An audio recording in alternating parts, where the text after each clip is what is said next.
You are listening to Peak of the Devil, 100 Questions About Peak Oil Answered. Written by Chip Haynes. Narrated by Jeremy Bartelt. Published by Accomplishing Innovation Press, a division of Four Horsemen Publications, Incorporated. Copyright Chip Haynes, 2023. All rights reserved. Dedication.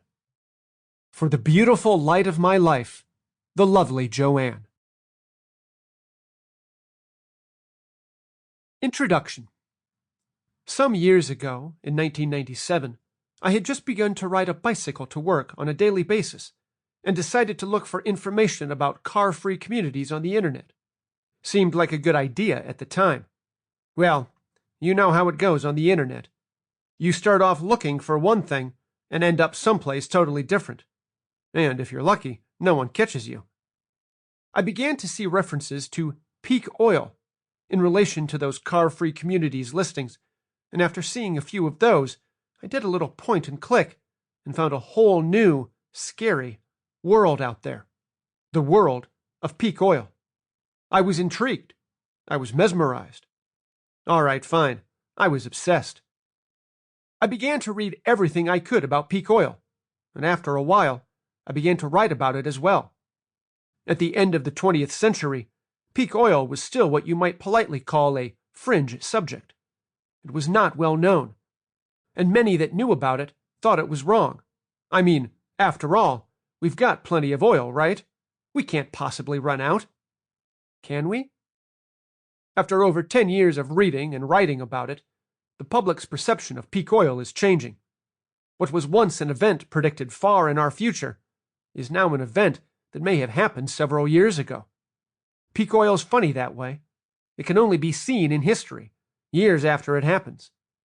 Attitudes have changed as well, where so many people once thought peak oil was the mantra of, and I'm being polite here, nut jobs in army blanket ponchos that haven't seen a decent shower since the last good rain.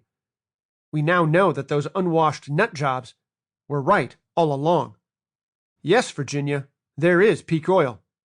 It is either past, or is here, or is about to be here.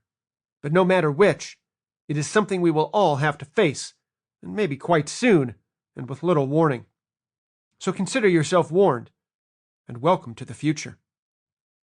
After reading all that I have read about peak oil, and writing a few things on the subject myself, I did put off writing this book for years. Why write yet another book on peak oil? There are some very good books out there on the subject, both fiction and nonfiction. I've read a lot of them. Do you, really need this book? Yeah, you kind of do. This is not an overly happy subject. People that study peak oil are routinely labeled as doomers.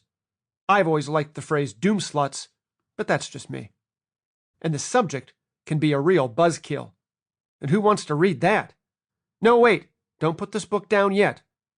Despite the serious gravity of the subject, there is some hope. Really. Read on and learn about peak oil and what we have to look forward to in the years ahead. Yes, it can be sobering, but if forewarned is forearmed, you can go into it with a bit of knowledge, and maybe that will help. And a smile can't hurt either. By the way, my profound thanks as always to my wonderful and perfect wife, the lovely Joanne, for putting up with me for well over 20 years now. I love her more than I can ever tell her.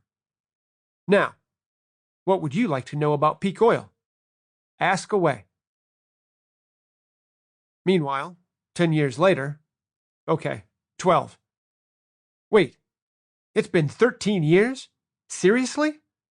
Man, where does the time go? This book was originally released by Satya House Publications in late 2010, but then Julie and Joe retired, and the book just sort of sat down and waited.